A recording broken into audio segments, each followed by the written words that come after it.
Well, you know, President-elect Trump has repeatedly promised to repeal and replace Obamacare. It was one of the key parts of his election campaign. But now we're told there are signs that he may be softening on that hardline stance and is open to keeping some aspects of Obamacare intact. Will Carr is live from our West Coast bureau with more details on what could be a shift from his promises during the campaign. Hi, Will. Hey there, Eric. President-elect Trump is definitely walking a tightrope here, making sure that he wants to uphold a campaign promise while keeping some popular parts of Obamacare and making sure that they remain in place. It was a big story leading up to the election that more than 40 states will see increases in their Obamacare rates leading into the new year. Then candidate Trump made it consistently clear on the trail that he wants to repeal and replace Obamacare. Now he says he's willing to keep some parts in.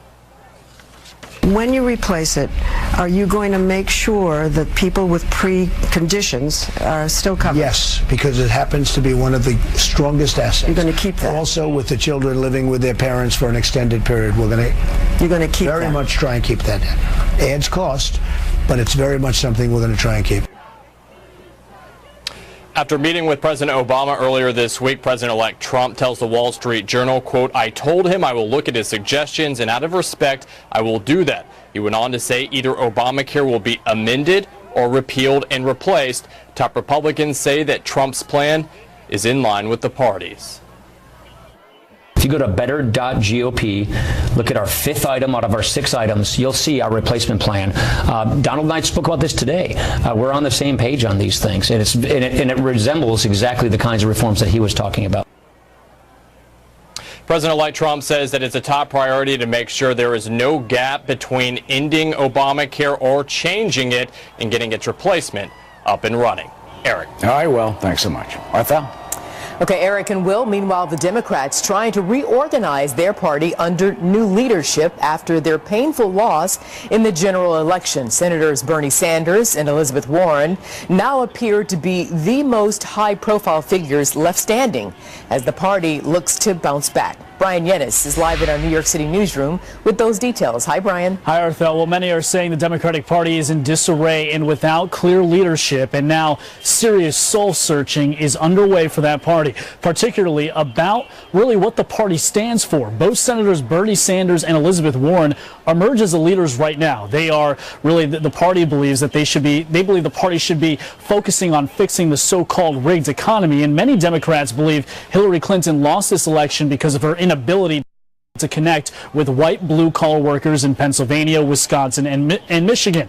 Both Sanders and Warren believe the party should shift its focus to the working class, believing that the Democratic Party establishment lost touch. Sanders tweeting, quote, "The Democratic Party has to be focused on grassroots America and not wealthy people attending cocktail parties." Both senators say they're willing to work with President-elect Trump to help angry blue-collar workers, but they'll have to do this while also standing up for their minority voter base. And now Latinos and Muslim American children are worried about what will happen to their families. LGBT couples are worried that their marriages could be dissolved by a Trump-Pence Supreme Court. We will stand up to bigotry. The party will also look to fresh new faces for leadership, like California's newly elected Senator Kamala Harris, who was the state's popular attorney general. Though also, meantime, Democrats need to choose a new Democratic National Committee chairperson. Sanders is backing Minnesota Representative Keith Ellison, a Muslim American whom Democrats believe could send an inclusive message. And former Maryland Governor Martin O'Malley has also surfaced as a possibility. Republicans now hold the House, the Senate, the White House, and a majority of state legislatures and governorships. Dems must regroup quickly if they hope to defend 25 Senate seats up for grabs in 2018, half of which are in states Trump won or narrowly lost. Arthel? Brian Yennis. Thanks, Brian. No problem. Well, Secretary of State John Kerry has taken a trip to the Earth's southernmost continent. Mr. Kerry right now is in Antarctica. It's a two-day visit to talk about climate change. He's called on people to get engaged and do more during a speech to several hundred scientists and staff there. He did not, though, comment on President-elect Donald Trump, who, as you know, has doubted climate change is man-made and has called for the dismantling of the UN climate change agreements. The Secretary of State, though, did say citizens may have to march in the streets to push for more aggressive action on that issue. Meanwhile, a deadly attack on U.S. forces in Afghanistan. Military leaders saying a suicide bombing at a U.S. airfield killed 4 Americans. That includes 2 service members and 2 contractors. The Taliban claiming responsibility for the attack at Bagram Airfield. John Huddy is live in our Middle East Bureau with the latest. John? Yeah, well, Arthel, these 4 Americans were part of a larger group of people that were getting ready for a post-Veterans Day run early this morning at Bagram Air Base, as you mentioned, when a suicide attacker detonated an explosive vest. The attack happened around 5:30 this morning. They say that a man apparently posing as an Afghan laborer, again, armed with a suicide vest, detonated it where these people were getting ready for that morning run, as I mentioned. Now, as you also mentioned, Arthel, the Taliban has claimed responsibility, saying the attack had been planned for 4 months. Now, where the explosives came from, if they were smuggled into the base or already inside, and why the attacker wasn't flagged before getting in during security screening, if he wasn't necessarily part of that usual group of laborers, all of this under investigation. Bagram is the largest U.S. military base in Afghanistan, and it's where top U.S. officials, the President, Secretary of Defense, other high-ranking military officials fly into when they're visiting Afghanistan. So clearly this is a major security breach. Now, Secretary of Defense Ash Carter said in a statement earlier today that, quote, "For those who carried out this attack, my message is simple. We will not be deterred in our mission to protect our homeland and help Afghanistan secure its own future." Secretary Carter also expressed condolences to the family members of those 4 Americans. Again, 2 U.S. service members, 2 contractors that were working there in Afghanistan when the suicide attacker detonated his bomb earlier this morning. And so far, we don't have any more word on their identities. That is, the names, the ages, and where these victims came from. Arthel. It's a very unsettling story. Okay, John Huddy, thank you so much. Eric? Arthel, a judge has declared a mistrial in the case of a former Cincinnati police officer who was charged in the fatal shooting of an unarmed black man. This after the jury emerged deadlocked following more than 24 hours of deliberations. The officer shot the victim during a traffic stop last year over a missing front license plate. The defense says the officer was afraid that the victim in the shooting was going to drive off, dragging him along with the car. Prosecutors, though, must now decide whether to seek a retrial in the case. And when we come back, Donald Trump's White House win stunning pollsters who predicted Hillary Clinton winning in an electoral landslide. Coming up, a look at why so many got it so wrong. And 1 year after the horrible massacre by those radical Islamic terrorists stunned the world in Paris, music will return to the Bataclan Theater in Paris.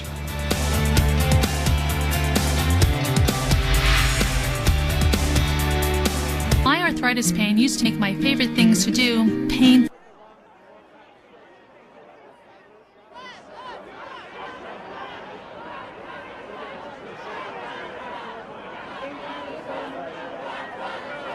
No respect for women who voted for Trump, okay?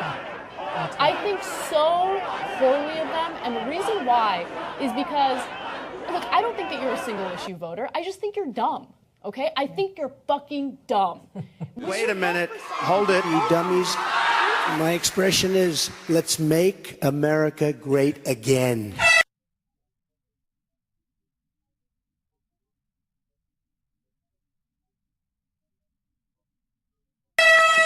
It's a fucking white racist country. This is who you are. And this is a good example of real America. I'll tell you something. You go to your co-workers tomorrow. Fuck you, you're just all fucking racist.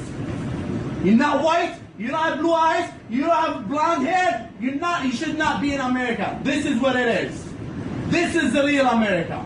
Wake up guys and smell the coffee. I'm not gonna shut up. Why would I shut up for? Because your guy is winning? This is what it is? Tell me, why is he winning? Hey man, we're with you, man. Why is he winning today? Tell me. Give me an explanation. Tell me why. If you want me to shut up, tell me an answer for my question. Why did Trump win today? It's not us. Why? You know, it's just awfully good that someone with the temperament of Donald Trump is not in charge of the law in our country. Because you'd be in jail.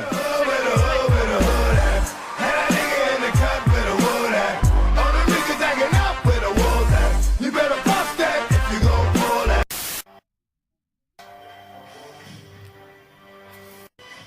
9/11. Second worst day in America, 11/9. Hashtag not my president.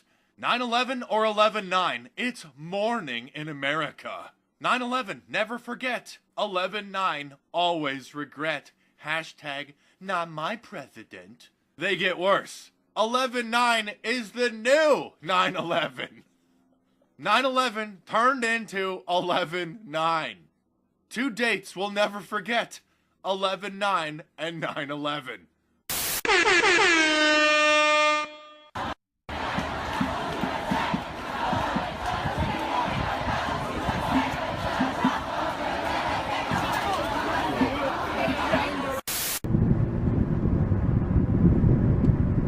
Oh my God, we're gonna die! No, I don't want to die. What happened? Well, the American people decided president. Oh my God, we gotta move. We gotta go. Well, we're already. No, we gotta go. Oh my God. I guess America is dumb and ugly.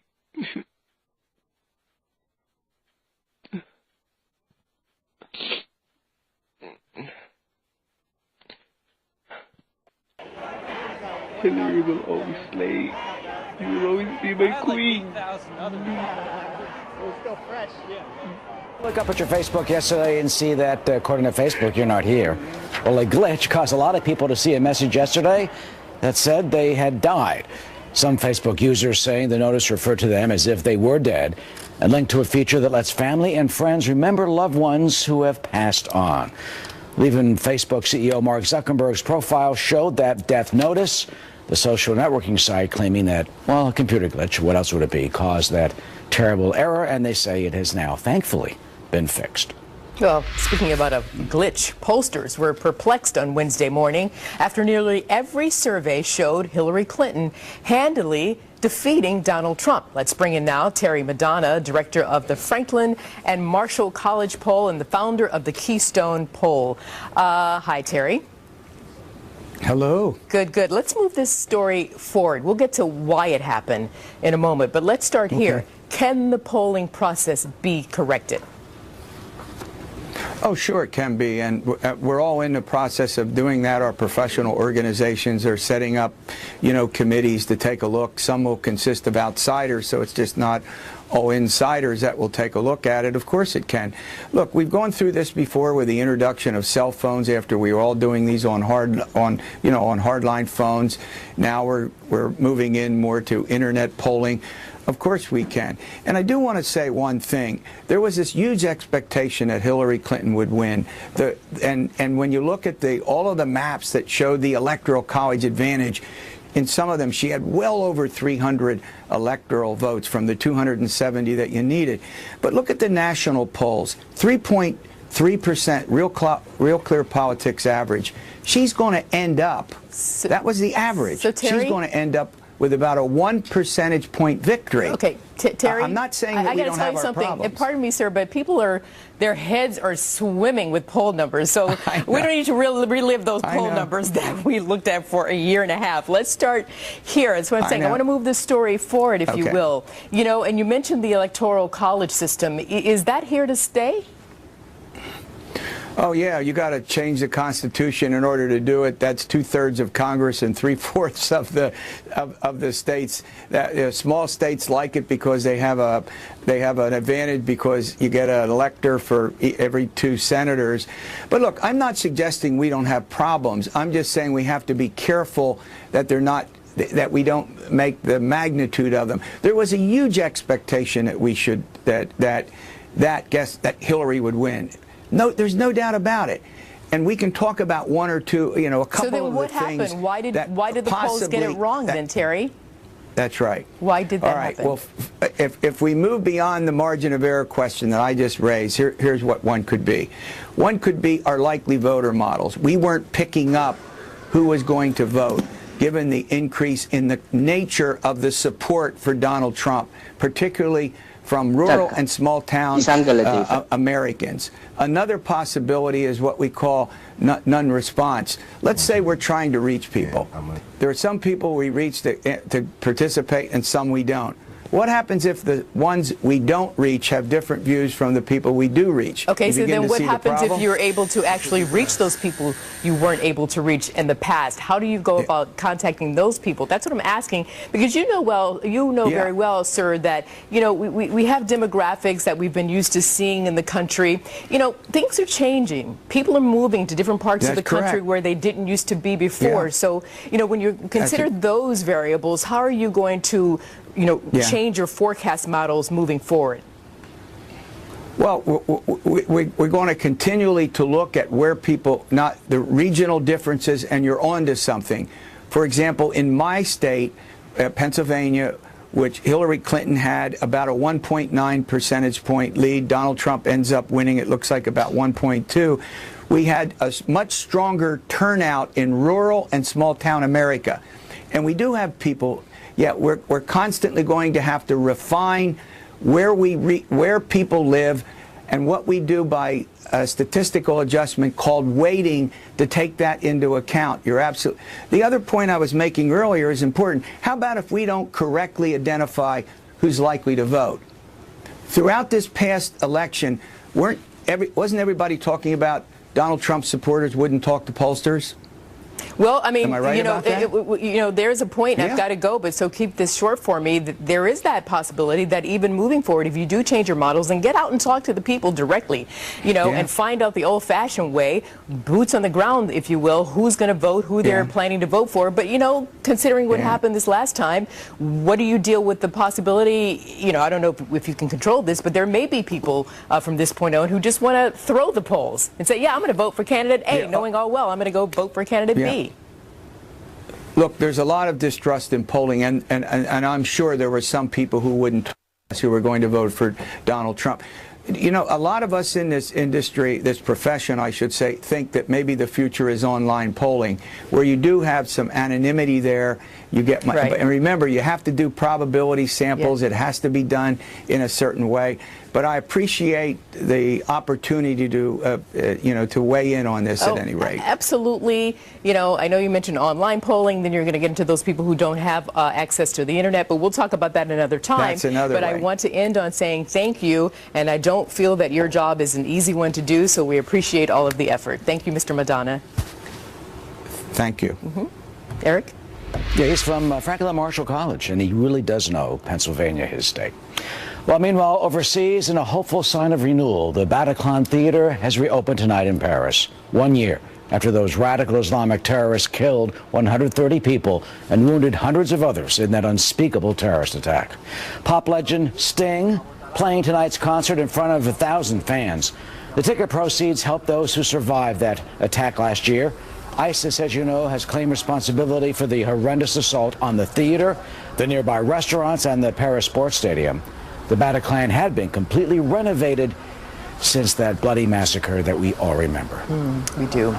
Well, as America pauses to honor the members of our military this weekend, it's also an opportunity to thank their loved ones, many of them spending time caring for our wounded warriors. Elizabeth Prant had a chance to speak with one family on a 10-year journey to recovery. There is no typical day in the life of Pat and Patty Horan.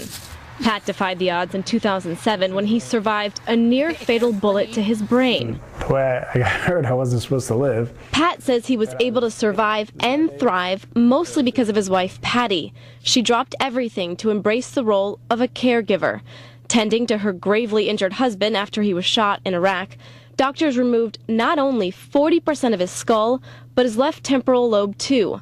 The language center, used for receiving, writing, reading, and speaking.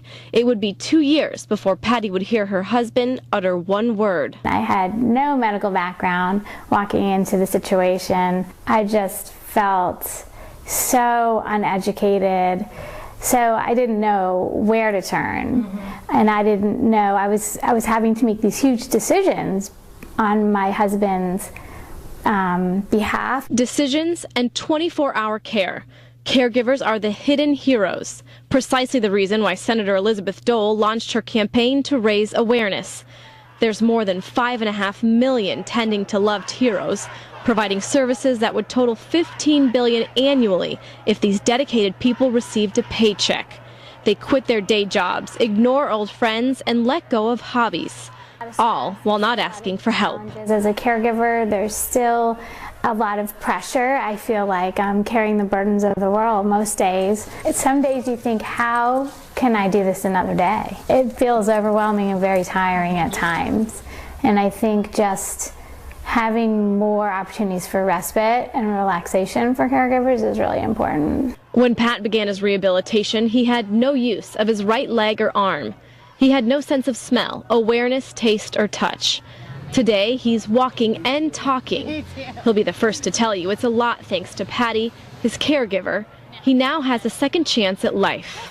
My wife has done so much for the last 9 years. I think it's like, I wish I could figure out what to go do, or who could I find, or she needs to have a break. In Washington, Elizabeth Pran, Fox News. Oh, thanks, Elizabeth. Well, there may be good news in the battle to retake Mosul. The progress Iraqi special forces say they're making as they continue their push into the ISIS stronghold. And what does the president-elect have planned for that legendary presidential first 100 days in office? What he wants, how he will do it. You know, he's going to have that presidential pen.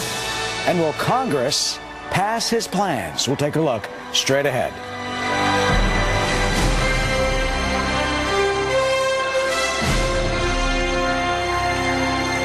Constipated? Trust #1 doctor recommended Dulcolax. Use Dulcolax tablets for gentle overnight relief, suppositories for relief in minutes.